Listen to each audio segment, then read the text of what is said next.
Associate Professor of Marine Biology at Heriot-Watt University, and he joins us now live from Edinburgh in the UK. Welcome to the programme.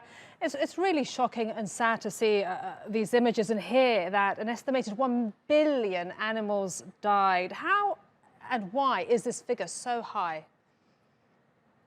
Well, good evening. Well, one of the issues is that you've got as you said yourself, a very low tide coinciding with extremely high atmospheric temperatures. And of course, if you've got very low, small bodies of water, it's going to heat up much, much quicker.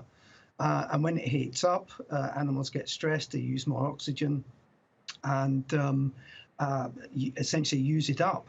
So these organisms, even though they are very much adapted to living in this extreme intertidal environment, 40 plus more degrees, that's just the atmospheric temperature. That's not probably the temperature that they were actually exposed to when you measure the temperature of the water at the surface is going to be much higher. So these organisms are not adapted to that. And so what would you say has been the impact? What have these heat waves done to marine life? Well, in this particular extreme case, what they've done is they've caused a mass mortality. And of course, apart from the fact that it's distressing to look at, all these organisms are dying off. They're going to start to rot, and they're going to cause knock-on effects in that environment if that water isn't replenished. What you can see now, the gentleman digging around, he's at low tide where the water has gone out. The tide's going to come in again and will replenish that water to a certain extent. But that particular crop of organisms is dead. It will start to degrade. It will cause problems for other organisms living there in the sediments, for instance, because the oxygen will be used up because of bacteria breaking down those organisms and causing them to decay. But later on, a lot of these species have planktonic larvae. That means they float in the water and they then sink and settle. So they will be recolonized, but it will take a while. And how long will it take to recover?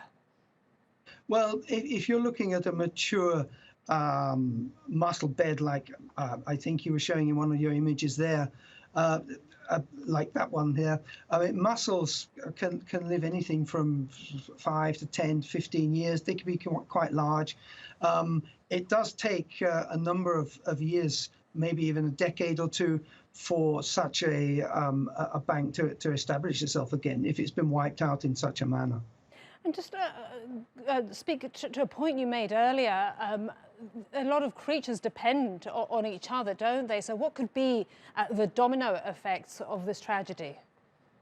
Well, you will see potential food shortages. This might be a site for migratory birds, for instance, who would be looking at the worms that are in the sediments that you can't actually see in those images. All you can see is what's on the surface, but there's a lot going on in the sediment as well. So that might have a knock-on effect for migratory birds, meaning they've got no or not enough food. That means, of course, they might struggle to migrate to wherever they go for the winter or the summer feeding grounds or breeding grounds. So there are a number of food chain effects as well on the shore itself. Of course, migratory scavengers will have plenty of food, at least for a short period of time. But as I said earlier, a lot of that material, a lot of that tissue will go to waste. It will rot. It's very sad indeed. Thank you so much for sharing your expertise with us, Mark Hartl from Heriot-Watt University in Edinburgh. Thank you. Appreciate it.